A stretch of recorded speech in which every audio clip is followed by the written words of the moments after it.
Salt is the only rock that people eat.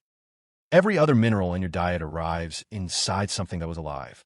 Iron in meat, calcium in bone and leaves, potassium in almost everything green. Salt is different. You dig it out of the ground or boil it out of water and put it directly on your food. And unlike almost everything else in this series, you cannot grow it, hunt it, make it, or improvise it. It exists where it exists. If your valley has none, no amount of skill or effort will produce any. Which makes it the cleanest test case for a question this whole series keeps circling. What happens to a society when it needs something it cannot produce at home? Start with the body, because there's a surprise waiting there that reframes the entire subject. You genuinely need sodium. Your nerves fire and your muscles contract on a gradient of sodium across cell membranes. You lose it constantly in sweat and in urine, and it has to be replaced. Run too low and you get cramps, weakness, confusion, and eventually you die. So far, this sounds like a universal human requirement, and this is the point where almost everybody assumes salt has always been essential. Now the surprise. If your diet is heavy in meat, blood, and fish, you do not need to add any salt at all. Fresh meat carries sodium in it. Blood is salty. An animal has already done the work of concentrating it for you. And this shows up in the ethnographic record. Hunting peoples with meat-rich diets are frequently reported as indifferent to salt or as actively disliking it. Herbivores are the opposite case, and you can watch it happen. Plants are poor in sodium and rich in potassium, which makes life difficult for anything that eats them. Which is why deer, elephants, and cattle will walk long distances to a salt lick and dig at it with their teeth. So which are we? And the honest answer is that it depends entirely on what we are eating this century. When people moved onto a diet based on cereals, on porridge and bread and store grain, they became, physiologically speaking, herbivores. And at that point, the sodium in the diet collapses and a real, felt, physical craving appears where there was none before. Which is the first thing this episode wants to say plainly. The human need for salt is not ancient and universal. To a very large extent, it was manufactured by farming. And farming produced a second demand for salt at the same time from a completely different direction. A harvest arrives all at once and has to last. Fish arrive in a run and then stop. Salt is the best preservative available before refrigeration, and the mechanism is simple and brutal. Salt pulls water out of cells by osmosis, and a microbe with no water in it cannot grow. It is the same reason a salted hide does not rot. So the same change that made people crave salt also made them need it in bulk to keep the food they had grown. Now the practical problem. Where do you actually get it? There are only 3 sources, and all of them are awkward. Rock salt, which is buried and has to be mined. Brine springs, where salty water comes to the surface. And the sea. The last 2 look easy and are not, because you have to remove the water. Seawater is about 3.5% salt, which means boiling away roughly 97 kilograms of water for every 3 kilograms of salt. In a world where fuel is wood that somebody has to cut and carry, that is an enormous energy cost, and it is the reason salt was expensive. Where the climate allows it, the sun does the work instead, and shallow pans are cut into a coast so that sea water evaporates in stages. That is cheap and slow and needs a hot, dry summer, so it works around the Mediterranean and fails almost everywhere north of it. Which splits Europe neatly into places that make salt with sunshine and places that make it by burning forests. Which produces the most distinctive thing in the archaeology of salt. You almost never find the salt itself, because salt dissolves. Leave it in the ground in a wet climate, and it is simply gone. What you find instead is the waste from making it.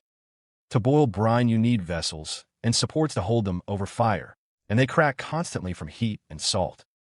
So as salt works produces mountains of coarse, crude, broken ceramic, made to be used once and thrown away. The material has a name of its own, briquettage.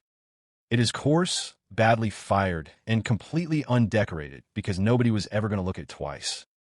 It turns up in enormous quantities, and it is one of the few archaeological finds that is essentially all rubbish and still tells you everything.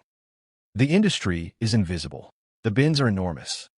The oldest known salt production in Europe sits at a place called Poiana Slatinei in Romania. There's a natural brine spring there, and evidence that people were carrying the water away and boiling it down as early as the 6th millennium before the Common Era. That is right at the arrival of farming in that part of the world, which is exactly what the arguments so far would predict. In China, brine and salt lakes, such as Shichi Lake and Shaanxi, were being exploited very early as well, and the same logic applies. In China is where the engineering eventually goes furthest, although much later than the sites in this episode. At Zhejiang in Sichuan, brine was reached by drilling, using a bamboo cable and a heavy iron bit dropped over and over into the same hole. Those wells eventually went down hundreds of meters, and a natural gas that came up with the brine was piped in bamboo and burned to boil it.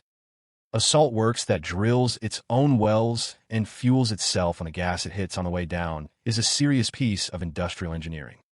But the site that shows what salt turned into is in the Alps, and it is one of the most extraordinary places in European archaeology. Hallstatt in Austria, a steep valley above a lake with a large deposit of rock salt inside the mountain.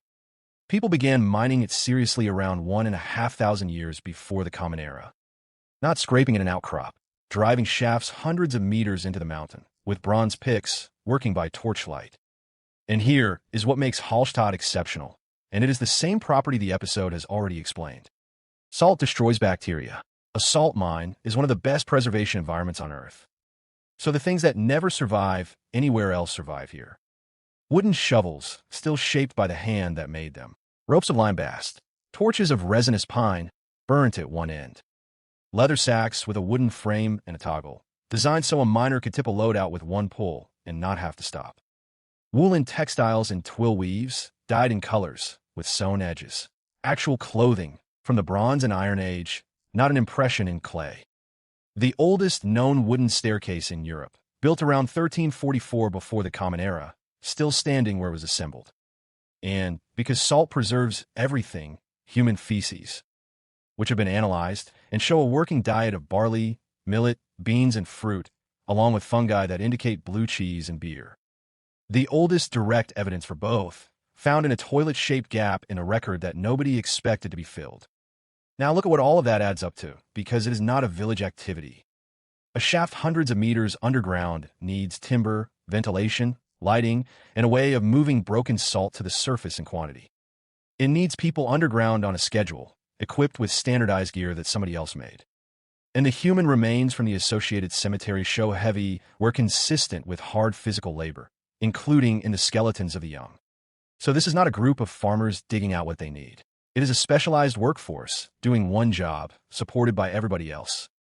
Which may be the earliest thing in Europe that genuinely deserves to be called an industry.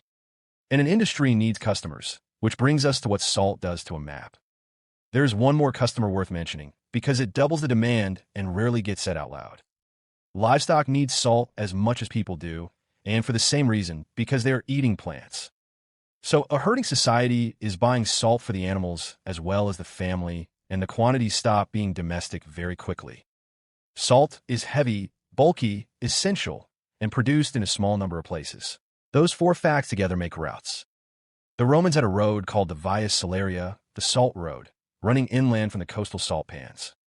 Across the Sahara, slabs of rock salt cut at desert mines were carried south by camel and exchanged, at times, against gold by weight. You will often hear that the word salary comes from Roman soldiers being paid in salt. That story is popular, and historians are skeptical of it. The connection is real, but looser than the story suggests, and it is worth flagging because it is exactly the kind of tidy line that survives because it is memorable. What is not in doubt is what states did with salt once they noticed it. Because think about the properties from a government's point of view. Everybody needs it. Everybody buys it. Nobody can make it at home, and it is produced at a small number of fixed places that can be watched by a handful of officials. That is close to a perfect object to tax, and states work that out repeatedly and independently. Salt monopolies and salt taxes appear across China, across Europe, across India, and they are hated with remarkable consistency. They also cause revolts, which is unusual because taxes on luxuries do not. A tax on something optional annoys people. A tax on something nobody can avoid is felt as a tax on being alive. Which brings us to the twist, and it is a chain rather than a single fact. Follow it link by link, and every step is forced by the one before it. People start farming, so the diet shifts from meat to cereals. A cereal diet is sodium poor, so a physical craving for salt appears in a species that mostly did not have one. At the same time, the harvest has to be stored, which needs salt in bulk for preservation. Salt only exists in a few places, so producing it becomes a specialized job done by specialized people. Specialized production at fixed points creates long routes, and long routes carrying an essential bulk good create choke points. And a choke point on something that everybody must buy is the single most taxable thing a state can find. So the salt tax, one of the oldest and most resented instruments of government anywhere, is downstream of a change in what people had for dinner. Nobody planned that. There's no point in the chain where anybody decided that farming should end in a customs post. We normally tell this the other way around. A state decides to tax something, and people resent it. Turn it over, and it reads differently. Agriculture manufactured a universal need, and a universal need is a lever, and somebody will always eventually pull it. And there's a smaller point inside that, which is worth holding on to. Salt feels like a permanent human requirement.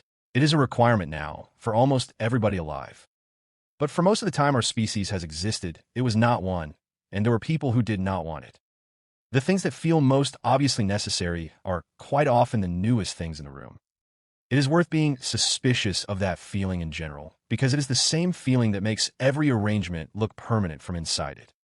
Which leaves one last observation, and it is the reason this episode ends where it does.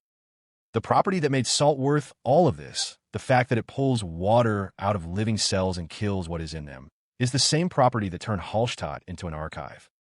Salt preserves meat, which is why they wanted it. Salt also preserved the shovel, the rope, the shoe, the hat, the sack, the staircase, and a lunch. The most complete picture we have of an ordinary working life in the European Bronze Age exists for one reason. Those people spent their days standing inside the exact substance that they had gone down there to dig out. The reason they were there is the reason we can still see them.